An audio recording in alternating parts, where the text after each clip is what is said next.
Hey everybody, Lady Cheryl here. Welcome back to my channel.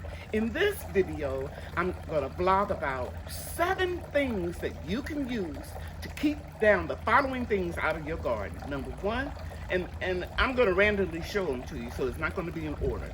But I'm going to show you how we keep mosquitoes down from that water feature there and any standing water that you would have inside of your garden. I'm going to show you how you can keep your kids and yourself from getting bit by mosquitoes. 2 things I'm going to share with you to keep weeds down. I'm also going to share with you how you keep rodents and rats and mice and cats and a whole lot of other stuff out of your garden. Okay, now these are not foolproof, but you won't have a lot of problems with these things that I just named if you follow these 7 easy safety measures. Okay, let's get started.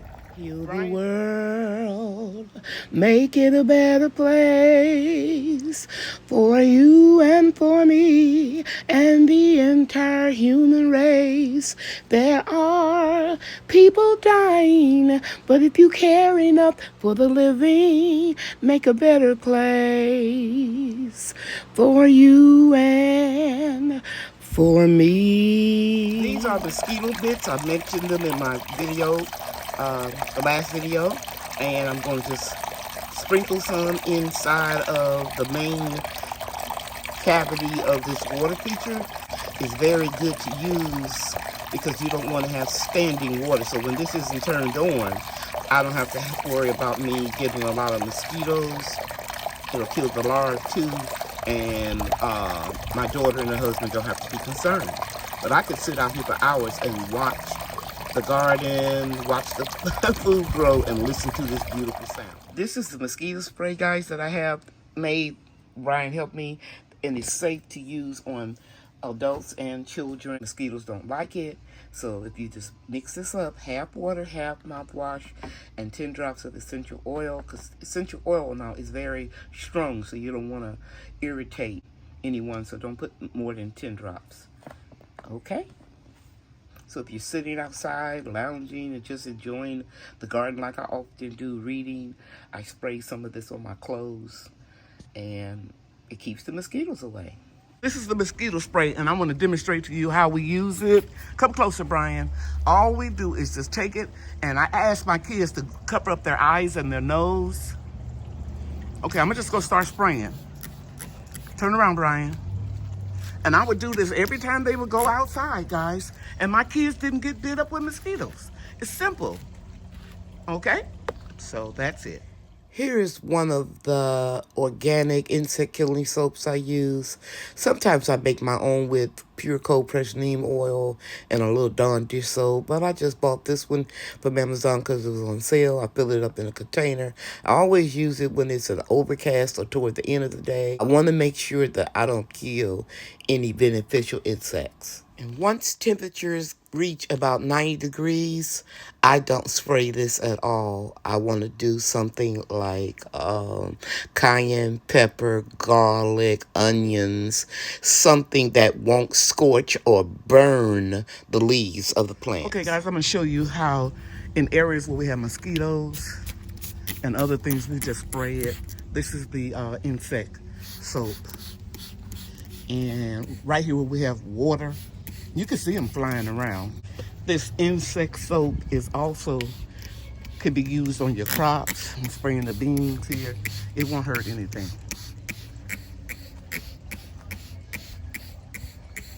Okay? Just showing you how we use it. Okay, everybody, I got my garden buddies here. Brian over here, Bria over here. You all know them, they my green angels. And I purchased some weed barrel from Amazon, and we're getting ready to spread it. Where are the staples, Brian? Right here.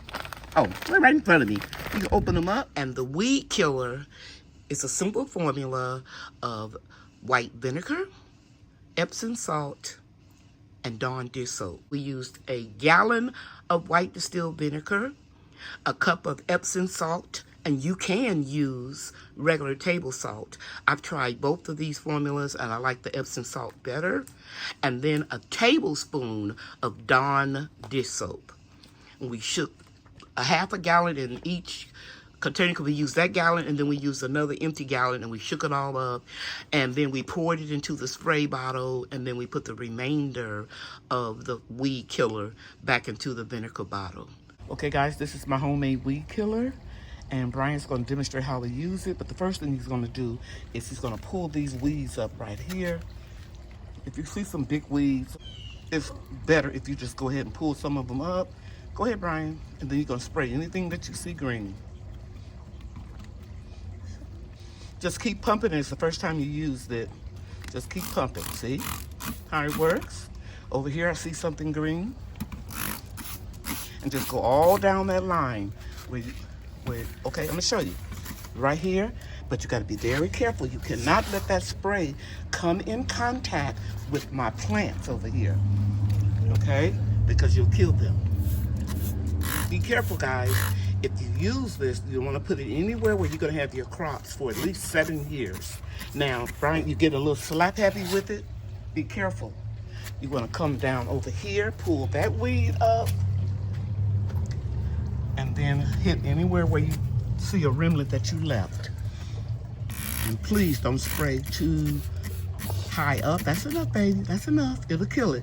And you don't want to spray on a windy day. Thank God. Because usually everybody knows Dallas is very windy. We don't put that here. You see on this patio, you see little weeds growing in between the concrete. Brian is going to go down very close to where he sees weeds. He's going to make sure that he doesn't come in contact with my plants. Brian, anywhere that spray hits a plant, it will die. Okay, guys, that's enough for the demonstration. You get the general idea. Don't spray this around your crops. And then we have some steel wool, which is a rodent barrier kit, and the gloves came with it. I have 2 of these.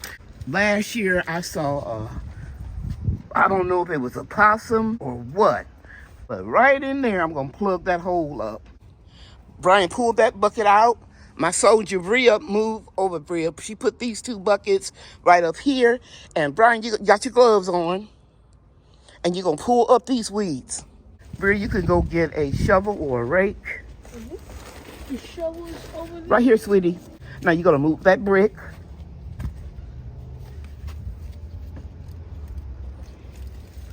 And Bria, you're going to get that steel wool right there.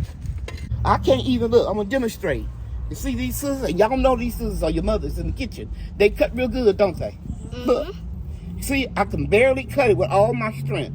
So you're going to take it, Brian, and plug that hole up. You're going to stick that in there as tight as you can. Bria, you're going to get in here and get Brian. Here? Yes, stick it all the way in there. The hole in the stone. Right there, yes. Now you're going to stick that in there. Squeeze it in there. Brian, here, take these scissors, poke it in there. Let me show you. Cut it, cut. Whoa!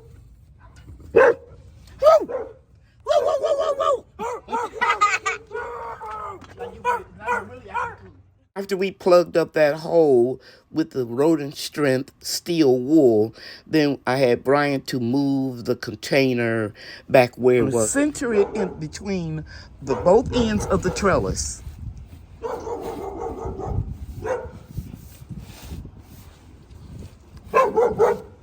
You're going to center it. Look at your distance on this side. Look at your distance on this side. So it looks centered to you? Okay, now this is what you're going to go get. You're going to get those 2 pots right up there that Bria put up there, and you're going to put 1 on each side. Very good. And then it should be enough distance to put this one right here. And if it isn't, you have to make it work. It's not working. Okay, so that means you need to move this one out because you want to make them symmetrical. Okay, I see what the problem is. You have more room on this side, so you're going to move this over a little bit. Okay, okay, and now you should be able to get that one in right here. It just takes a few more seconds. Okay, never do anything halfway. My mother used to call it bass backwards. You can figure out what that means, right? Oh. What? Yes. Bass backwards. What do you think it means, Bria? Half doing? Yes, don't say the curse words. What curse word? ASS backwards. Oh. The next thing I want to show you is mothballs.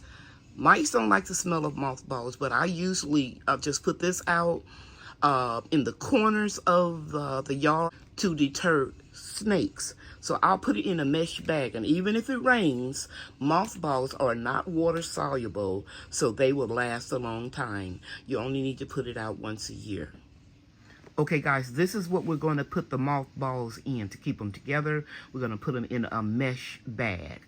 I didn't have to buy these, I already had it, and I just want to share. Okay guys, Brian have the mothballs, and we're going to put them in the four corners of the yard. So you're going to go right over here, Brian, where I saw a rodent before, and you're just going to put, and we put about 4 mothballs in each bag. You want to hold up and let them see, Brian? Okay, put it down there, son. And then we're gonna go right over here in that corner by the garden bench. We're just gonna drop it right there in the corner. You're gonna drop one behind that umbrella stand in the corner. Just drop it down, Brian. And then we're gonna put one behind your dad's barbecue pit, and then right over here,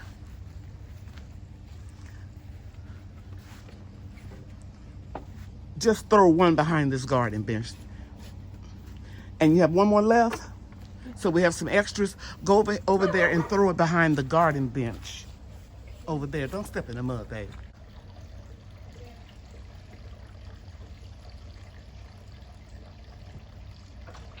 This one is Repel All. I've been using it for years. It will distract or deter deer. We don't have any deer in my area. Cats, possums, raccoons. We have a lot of areas being developed in this neighborhood, and the natural habitat of those wild animals have been destroyed. So they're coming into our community. Because I think it was a possum last year. But anyway, this Repel All, I purchased it from Amazon. You can also get it in the liquid form, and they also sell it at Home Depot. But what I like about the granular is if the rain hits it, it still will work. It stinks, so don't put it real close to your back. Okay, so this is the Repel All. It's a unique blend of ingredients that causes a mild irritation to the nasal passages of the following animals. It just repels them. And like I was saying earlier, you can see here, I don't think I said anything about rabbits, birds. It won't kill them. So you can see right there on the container, it's people and pet safe. So it's the granular formula, and we're going to spread some all the way around the outskirts of the yard and the garden beds. So we're gonna start right here, and Brian's gonna put a little bit in between the cracks of the garden bed. You don't have to overdo it, Brian, just a little bit. Anywhere where you see an opening around this area here where our beautiful tomatoes are from, right in there, just a little. You don't have to put a lot. Now you're gonna go into every area where there's a fruit tree, a garden bench, and just a little, okay? Now their neighbors have a lot of fruit trees. And last year I saw maybe about 13 or 14 peach pits where the squirrels or what have you will snatch the fruit and then sit up on that ledge and eat it and leave the pits or the seed across there. So we want to stop that. So Brian is going all the way over there. Now you're going to lean, Brian, behind the prayer garden trellis. You're going to put some up there. You're going to put some on the ground, especially where we saw the rodent, where we put that plug in here right here, Brian. Not on the grass. Yeah, just sprinkle a little bit out of there, a little bit right around here. That's enough, babe. And then you're gonna go behind the garden bench in that corner, and that'll be it. Brian told me he had the hiccups, so he wanted to go into the house to get a bottle of water. And I told him, well, just get some out of the faucet. And when I told him that, guys, he looked at me like I was crazy. I said, there's nothing wrong with drinking water out of the faucet. We used to do it all the time when I was a kid. Little bougie kids have never had water out of the hose. They don't even know what they're missing. Give me some. Bria having her first drink of city water outside in a water hose. Don't wet her, Brian. It's not funny. Turn it off, Brian. Okay. From the faucet, Brian. Thank you. My grandmother is raking the grass. Topsoil The topsoil over the bare spots. over the bare spots. Okay. That looks pretty good. We got the weed barrier down there. We got the weed barrier behind all of the containers that I'm growing food in. And looks really, really good. I'm very happy. And then I came in here and I think the term is graded. I just raked off and made that real level in there. So we put the weed barrier here. We pulled up weeds. See, Brian left some down there. We'll get them. And he pulled weeds over there. And we know we're going to have to pull some weeds, guys, but it's going to be much easier for us to do. We're going to water just a little bit because it's not supposed to rain for a couple of days. I'm proud of the work we did. Brian is trying his best to tick me off, guys, but I'm not. He's having fun. Bria's having fun. Put it right down there, son. Guys, I was walking around the yard pulling up weeds, and I got here, and I was getting ready to pull these up, but these are marigolds. Obviously, where I had a garden bed or a planter here last spring, some of the seeds fell down. I know that marigolds are not finicky. I'm going to dig some of them up and put them in the containers. You can see here, I scooped up a big hunk of soil right here. Now, this is a weed. We'll take that out. And then I'll carefully remove some of these. And you can tell I've been working in the soil. And I'm just going to put a little hole right here and get that marigold in some good soil because it was just growing in topsoil.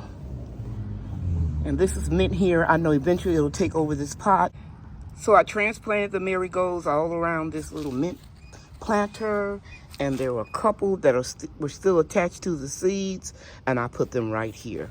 And I still can move them because it's like 1, 2, 3. I can remove them and put them other places. So let me show you how you know they're marigolds. I knew them from sight, but when I scooped it out, look at those marigold seeds. Can you see them? Yeah, each one of these will be a plant. So I'm gonna carefully remove these and plant them in other places in the garden. Just want to share that with you. Be careful when you're pulling up weeds. You never know what you're going to find. It's been several days since I transplanted these marigolds. They are doing wonderful. Okay, everybody, this concludes this video. I tried my best to include things that I thought would be helpful for you to use in your gardens. Please like and subscribe and share this video if you can. Thanks for watching. You know that I love you and God loves you too. Bye now.